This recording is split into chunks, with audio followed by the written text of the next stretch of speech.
ముఖ్యమంత్రి గారు నిన్న మాట్లాడుతూ యూరియా కోసం రైతాంగం ఎట్లా ఇబ్బందులు పడతా ఉందో ఇక్కడ మనం చూస్తున్నాం. ఓట్ల కోసం వస్తే చెప్పుతో కొడతామని చెప్పేసి రైతులు ఆల్రెడీ ఆగ్రహం వ్యక్తం చేస్తూ ఉన్నారు. కొంత ఆవేశంగా ఉన్నారు వాళ్ళు. ఉంటే మన ముఖ్యమంత్రి గారు నిన్న పోయి ఏమన్నారు, ఏం మాట్లాడారు ఒకసారి యూరియా కోసం ఎట్లా ఇబ్బందులు పడుతున్నారు చూడండి. ఇగో ఇదంతా అదే కథ. యూరియా మంటలు 2 రోజులుగా ఎదురు చూసినా యూరియా దొరక్కపోవడంతో కడుపు మండి బుధవారం మహబూబాబాద్ జిల్లా కేంద్రంలోని గ్రోమోర్ ఎరువుల దుకాణంపైకి రాళ్ళు రువి షాప్ ఎదుట మంట పెడుతున్నటువంటి రైతులు. ఇది రైతాంగం నిరసన వ్యక్తం చేస్తున్నారు. ఆ షాపు మీద ఆందోళన చేసుకుంటా, నీకు ఓటేసినందుకు చెప్పుతో కొట్టుకుంటాం, మళ్ళా ఓట్ల కోసం వస్తే అదే చెప్పుతోని కొడతాం.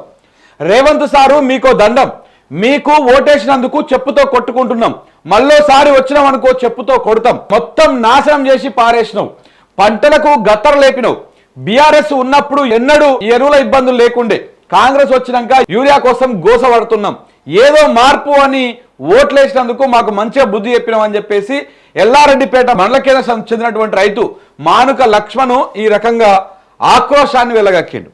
ఆయన ఆవేదనని ఆక్రోశాన్ని వెళ్ళగక్కిండు. ఇగో యూరియా బాధతో ఆగ్రహం వెల్లుబుచ్చినటువంటి రైతు లక్ష్మణ్ పైన పోలీసులు కేసు పెట్టారు.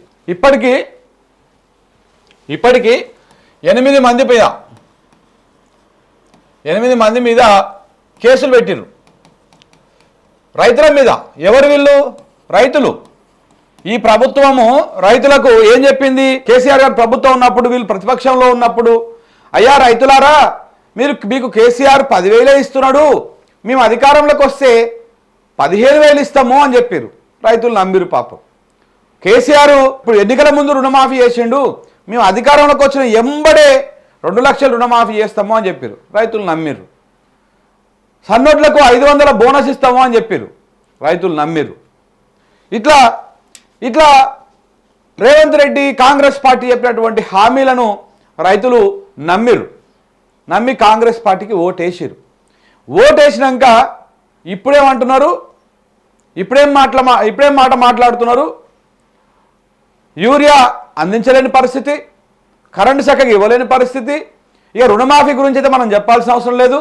రైతు భరోసా 3 సార్లు ఎగ్గొట్టి 4వసారి మమ్మ అనిపించారు. ఇప్పుడు యూరియా కోసం బయటకు వచ్చి ఆందోళన చేస్తూ ఉంటే, మాకు యూరియా ఇవ్వండి అని అడుగుతూ ఉంటే కేసులు పెట్టేసి రైతుల మీద కేసులు పెడుతున్నారు యూరియా కోసం అడిగినందుకు. ఇది రేవంత్ రెడ్డి గారి ప్రభుత్వం రైతుల పట్ల వ్యవహరిస్తున్నటువంటి తీరు. ఇదేం దుర్మార్గం అండి? రైతులు అడిగితే కేసు పెడతారా? ఆయన మీద ఈ లక్ష్మణ్ అంటే ఆయన మీద కేసు పెట్టిరంట. మరి ఈయన సరే చెప్పుతో కొడతా అన్నందుకు మీకు బాధ అయింది కావచ్చు, కేసు పెట్టిరు. మరి ఈ రైతు సొమ్మసిల్లి పడిపోయిండు. జ్వరం వచ్చిన యూరియా కోసము మహబూబాబాద్ జిల్లా కొత్తగూడ మండలము పాగుళ్లపల్లి సొసైటీ ఎదుట క్యూలో నిలబడి సొమ్మసిల్లి పడిపోయినటువంటి రైతు నర్సయ్య. ఈయన ఆరోగ్యం బాగలేకపోయినా వచ్చి నిలబడి, మీరు యూరియా ఇవ్వకపోవడంతో గంటలు నిలబడి ఓపిక లేక స్పృహ తప్పి పడిపోయిండు ఆయన. మరి ఇప్పుడు ఎవరి మీద కేసులు పెట్టాలి? రేవంత్ రెడ్డి గారి మీద పెట్టాలనా? వ్యవసాయ శాఖ మంత్రి గారి మీద పెట్టాలనా? తుమ్మల నాగేశ్వరరావు గారి మీద, లేకపోతే జిల్లా మంత్రి మీద పెట్టాలనా? స్థానిక ఎమ్మెల్యే మీద పెట్టాలనా? అధికారుల మీద పెట్టాలనా? పోలీసు వాళ్ళ మీద పెట్టాలనా? ఎవరి మీద కేసు పెట్టాలి? ఈడ కోపం వచ్చి ఒక మాట అన్నందుకేమో రైతు మీద కేసు పెట్టిరు. మరి ఇక్కడ ఎవరి మీద పెట్టాలి కేసు? ఇదేమన్నా ప్రభుత్వం ప్రజాప్రభుత్వమా? ఇది లేకపోతే ఏమన్నా నియంత ప్రభుత్వమా? రైతులు రోడ్ల మీదకి వస్తే దేనికోసం వస్తున్నారు? యూరియా కోసం వాళ్ళు వస్తూ ఉంటే ఇక్కడ ముఖ్యమంత్రి గారు మాట్లాడే మాటలు ఏమున్నాయి? యూరియా కొరత లేనే లేదు, యూరియా కావాల్సినంత ఉంది, కానీ లైన్లే పెద్దగా ఉన్నాయి, లైన్లు నిలబడే ఓపిక లేక, సహనం లేక వాళ్ళు ఆందోళన చేస్తున్నారని చెప్పేసి రైతుల మీద మాట్లాడేటువంటి ప్రయత్నం. ఒకసారి మీరు చూడండి. ఒకసారి ఇగో రైతులకు ఓపిక లేదు. ముఖ్యమంత్రి గారు మాట్లాడిన మాట, రైతులకు ఓపిక లేదు, లైన్లో 8 గంటలు కూడా నిలబడతలేరు. అది 8 గంటలు నిలబడాలన్నమాట. పని పాత్ర పెట్టేసి పోయి ఈ లైన్లో 8 గంటలు నిలబడాలి. సహనం లేక ఎరువులు లేవంటున్నారు, లైన్లో నిలబడలేక రోడ్ల మీదకి వచ్చి కూర్చుంటున్నారు. 1000 మంది లైన్లో ఉన్నప్పుడు 8 గంటలు పడుతుంది. కామారెడ్డిలో వర్ష ప్రభావిత ప్రాంతాల్లో సీఎం పర్యటన, అధికారులతో రేవంత్ రెడ్డి గారి సమీక్ష. ఒకసారి ముఖ్యమంత్రి గారు పలికినటువంటి ఈ వ్యాఖ్యలు ఒకసారి మీరు చూడండి మిత్రులారా. మరి రేవంత్ రెడ్డి గారు ఏ ఉద్దేశంతో మాట్లాడుతా ఉన్నారు చూడండి ఒకసారి. ఒక్కసారిగా మంది అందరూ దగ్గర నిలబడి అందుబాటులో ఉన్నా కూడా లైవ్ పెద్దగా కనిపిస్తుంది. సినిమా హిట్ అయితే అందరు టికెట్ దొరకవచ్చు కానీ లైవ్ చూస్తే పొడుగ్గా కనిపిస్తుంది. ఆఖరి ఆయనకు మొదటి ఆయనకు సేమ్ టైంలో ఇవ్వలేరు కదా.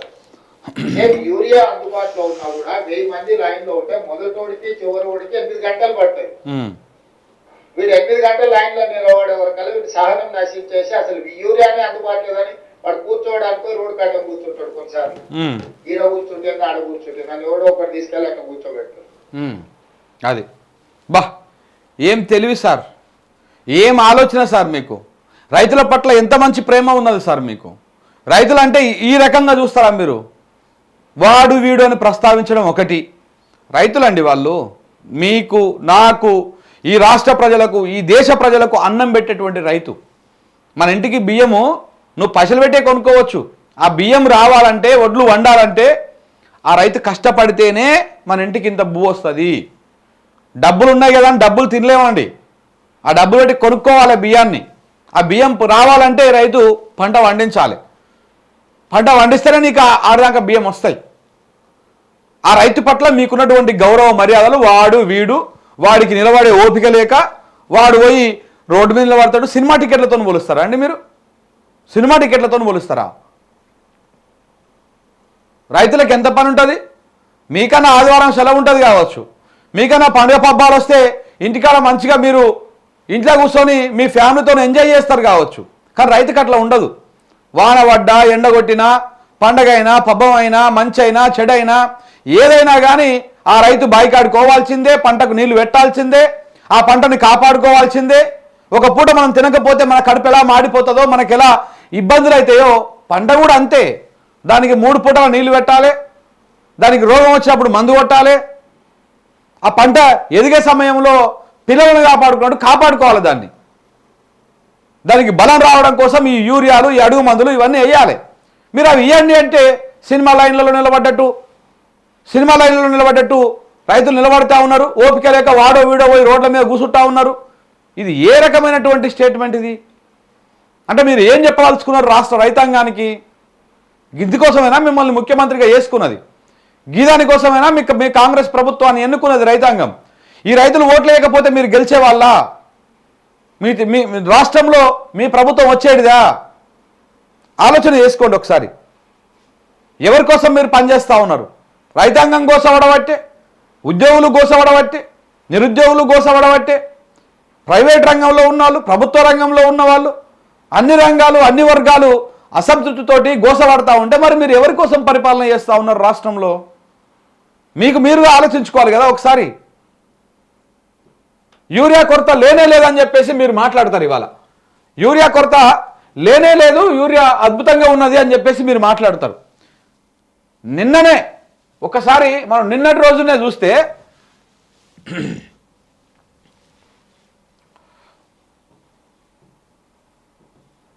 గిదేంటిదండి?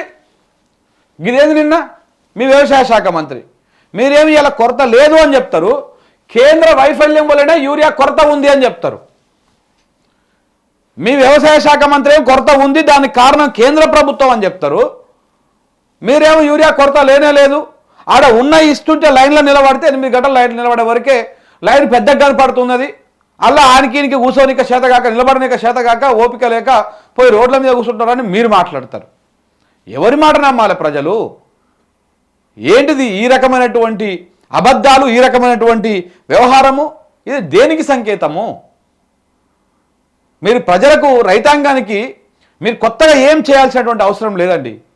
వాళ్లకు 2023 డిసెంబర్ వరకు వచ్చినటువంటి పథకాలు, వచ్చినటువంటి సంక్షేమాలు యాస్టిగా కొనసాగిస్తే చాలు. అదే 10,000 అని అనుకుంటున్నారు. మీరు వచ్చిన తర్వాత కొత్తగా ఏం ఇస్తలేరు, ఏం వచ్చేటువంటి అవకాశం లేదు, ఆశలు కూడా పెట్టుకోవట్లేదు రైతాంగం. బోనస్ అన్నారు, పోయినసారి యాసంగిలో కొనుగోలు చేసినటువంటి బోనస్ పైసలు ఇప్పటిదాకా వల్లే ఇంకా రైతుల ఖాతాల్లో పడతాయని నమ్మకం కూడా లేదు వాళ్ళకి. ఓ సన్నాలే ఇర్రి అని చెప్పేసి మీరు మీ వ్యవసాయ శాఖ మంత్రి గారు మీ మంత్రులు సంపద డప్పేసుకొని డప్పు సాటించి మరీ చెప్పారు. ఏమైంది? సరే మీ మాటలు నమ్మేసి 500 వస్తాయి కదా అని వేస్తే ఆ బోనస్ ఇప్పటిదాకా అతి గతి లేదు. బోనస్ లేదు, రైతు భరోసా లేదు, రుణమాఫీ కాకపాయే, తెచ్చిన అప్పు మీద వాడే, మిత్తిలు మీద వాడే, ఇప్పుడు మళ్ళీ పైకి వెళ్ళి యూరియా. ఈ యూరియా అయినా బయట కొనుక్కుందామంటే దొరికేది కాదు. ఇలాంటి వ్యవహారం నడిపించుకుంటా మీరు ఏంటండి ఇది? ఈయననేమో యూరియా కొరత, దానికి కారణం కేంద్ర ప్రభుత్వం అంటారు. మీరేమో లేదు లేదు యూరియా కొరతనే లేదు, లైన్లో నిలబడే ఓపికనే లేక రైతాంగానికి ఇట్లా ఉన్నది. ఇక చూడండి, ఇగో ఒక్కసారిగా మంది అందరూ ఒక దగ్గర అందుబాటులో ఉన్నా కూడా లైన్ పెద్దగా కనిపిస్తుంది. సినిమా హిట్ అయితే అందరికి టికెట్ దొరకొచ్చు, కానీ లైన్ చూస్తే పొడుగ్గా కనిపిస్తుంది. ఆఖరి ఆయనకు మొదటి ఆయనకు సేమ్ టైంలో ఇవ్వలేరు కదా. యూరియా అందుబాటులో ఉన్నా కూడా 1000 మంది లైన్ లో ఉంటే మొదటోడికి చివరోడికి 8 గంటలు పడుతుంది. వీడు 8 గంటల లైన్ లో నిలబడే వరకల్లా వీడు సహనం నశించేసి అసలు యూరియానే అందుబాటులో కానీ వాడు కూర్చోవడానికి రోడ్డు కాడ కూర్చుంటాడు. కొన్నిసార్లు ఈడ కూర్చుంటే ఆడ కూర్చుంటే నన్ను ఎవడో ఒకటి తీసుకెళ్ళి అక్కడ కూర్చోబెడతారు. అది ఇది ముఖ్యమంత్రి గారు చెప్పే మాట. మరి కేంద్ర ప్రభుత్వం వల్లనే యూరియా అది ఉందా?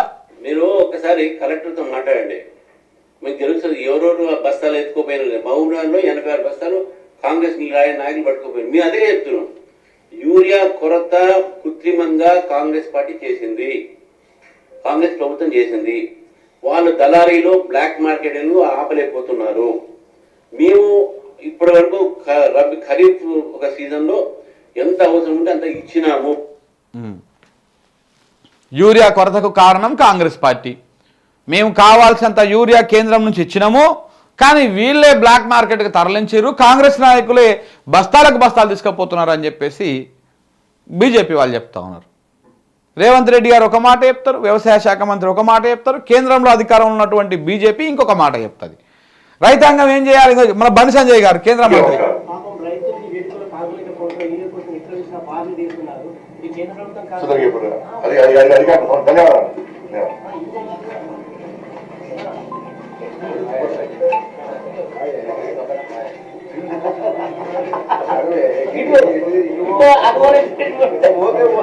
యూరియా గురించి అడిగితే బండి సంజయ్ గారు దండం పెట్టి ఈయన మాట్లాడతానని పోతాడేంది? రైతాంగం అంటే అంత నిర్లక్ష్యం బండి సంజయ్ గారు. కరీంనగర్లో బండి సంజయ్కి ఓటేసినటువంటి ప్రజలారా మీరు ఒకసారి ఆలోచన చేయండి. అంటే రైతులే ఓట్లు వేసిరా ఆయనకు, లేకపోతే ఓన్లీ బీజేపీకి సంబంధించినటువంటి వాళ్ళే ఓట్లు వేసిరా? ఇక చూడండి, ఇగో ఎంత నిర్లక్ష్యం.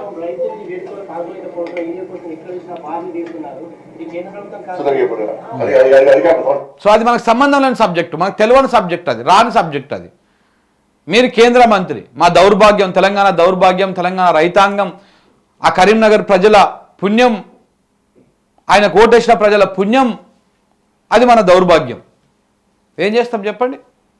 యూరియా గురించి ఒక జర్నలిస్ట్ పాపం ఆయన చూస్తున్నాడు కావచ్చు అక్కడిక్కడ, రైతులు ఇబ్బందులు పడుతున్నారు అని చెప్పేసి యూరియా కోసం రైతులు ఇబ్బందులు పడుతున్నారు సార్, మరి మీ కేంద్రం సరిగ్గా ఇవ్వలేదంట, యూరియా ఇచ్చిర్రా ఇవ్వలేదని చెప్పేసి ఆయన అడుగుతుంటే అది అని చెప్పేసి వెళ్ళిపోతున్నాడు.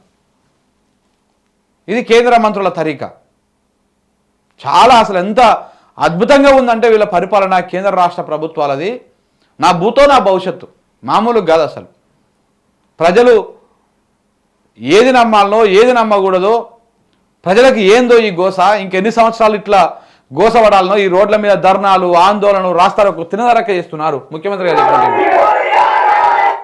గారు చెప్పినట్టు ఈ రైతులకు ఎక్కడ తినదరక్క, వీళ్ళందరూ మరి ఏ పార్టీ వాళ్ళు వీళ్ళు? వీళ్ళ మెడలలో ఏ కండువాలు కనపడతలేవు. మరి వీళ్ళకి వ్యవసాయం చేతగాక వచ్చి ఇట్లా ఇదేడనుకుంటావు పొన్నం ప్రభాకర్, మన పొన్నం ప్రభాకర్ గౌడ్ క్యాంపు కార్యాలయం దగ్గర సిద్దిపేట జిల్లా హుస్నాబాద్లో యూరియా కొరత తీర్చాలని చెప్పేసి ఆయన సీఎం క్యాంపు కార్యాలయం దగ్గరకు పోయి కూర్చొని ఆందోళన చేస్తూ ఉన్నారు. మీకు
సో ఇట్లా రైతులతో పెట్టుకున్న ఏ ప్రభుత్వం మనుగడ సాధించలేదు. ఏ ప్రభుత్వం కూడా. చంద్రబాబు నాయుడు గారు పెట్టుకున్నారు, ఆయన అట్లనే మట్టి ఖర్చిపోయారు. ఇట్లా ఏ ప్రభుత్వం పెట్టుకున్నా కానీ అది మనుగడ సాధించలేదు. రేవంత్ రెడ్డి గారికి మరి ఎప్పుడు అర్థమవుతుందో. మీరు ఎందుకు ఇంత మీకు తెలిస్తే ఇంకో కింద కామెంట్ పెడతా ఉన్నారు. దేవరకొండ నియోజకవర్గంలో యూరియా కొరత చాలా ఇబ్బందిగా ఉందన్న. ఇబ్బందిగానే ఉన్నది. ఎక్కడ చూసినా అదే పరిస్థితి. దేవరకొండ నియోజకవర్గంలో అదే పరిస్థితి ఉన్నది, మునుగోడులో అదే పరిస్థితి ఉన్నది. రాష్ట్ర వ్యాప్తంగా ఏ నియోజకవర్గానికి పోయినా యూరియా దొరుకుతలేదు. మళ్ళా ఈ నియోజకవర్గాలలో మన కాంగ్రెస్ పార్టీ నాయకులే ఎమ్మెల్యేలు, మన కాంగ్రెస్ పార్టీ వాళ్ళే ఎమ్మెల్యేలు. ఇట్లా ఉన్నది పరిస్థితి.